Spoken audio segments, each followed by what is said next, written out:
1947 से लेकर हिंदू सभा राम जन्मभूमि का मुकदमा लड़ रहा था, यही लाल कृष्ण आडवाणी सहित भारतीय जनता पार्टी और आरएसएस के प्रमुख नेताओं ने हमारे नेताओं से संपर्क किया और उन्होंने कहा कि भाई साहब, आप लोग इस तरीके से मुकदमे लड़ते रहेंगे, अगर आप कहें तो इसका हम राजनीतिकरण कर दें और अपनी सरकार बन जाएगी तो राम जन्मभूमि का मुकदमा ठीक ठाक हो जाएगा।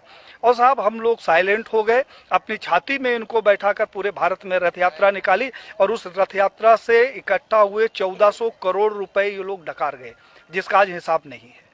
तो 1400 करोड़ रुपया ये खा गए।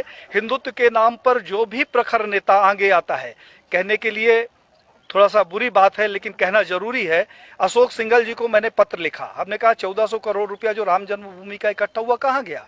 अशोक सिंघल जी से हमारा बड़ा आत्मिक लगाव था, उन्होंने उसका जवाब दिया और मुझे फोन किया कि पांडे साहब, मैं अयोध्या जा रहा हूं, आप आ जाओ, आपसे कुछ बात करना है। मैं जब अयोध्या गया तो एक गले में वो पीला टॉवल रखते थे, उन्होंने जो शिला रखी हुई थी उसकी धूल झाड़नी शुरू कर दी। हमने कहा कि ये क्या कर रहे हो।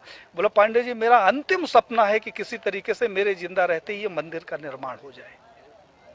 साहब, उन्होंने हमारी उनकी काफी गंभीर चर्चा हुई। उन्होंने कहा, पांडे जी, अभी नहीं तो कभी नहीं।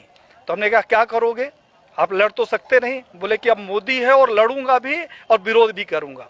और साहब, अशोक सिंघल जी एक स्वस्थ व्यक्ति जिसके साथ हमने 2 दिन बिताया, वो दिल्ली जाता है और अचानक उसकी मौत हो जाती है।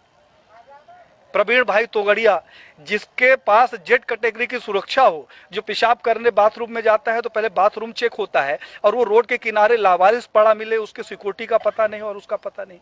कमलेश तिवारी, जिसकी सिक्योरिटी के लिए 24 गार्ड नियुक्त थे, हमारे पास उसके पत्र हैं साहब, और उस आदमी की हत्या हो जाती है और हत्या का कारण सिर्फ ये होता है कि उसकी सुरक्षा में कमी कर दी जाती है। तो बीजेपी के समय में मैंने ये देखा कि जितने हिंदूवादी प्रखर नेता हुए हैं उनकी एक एक करके हत्या कर दी गई।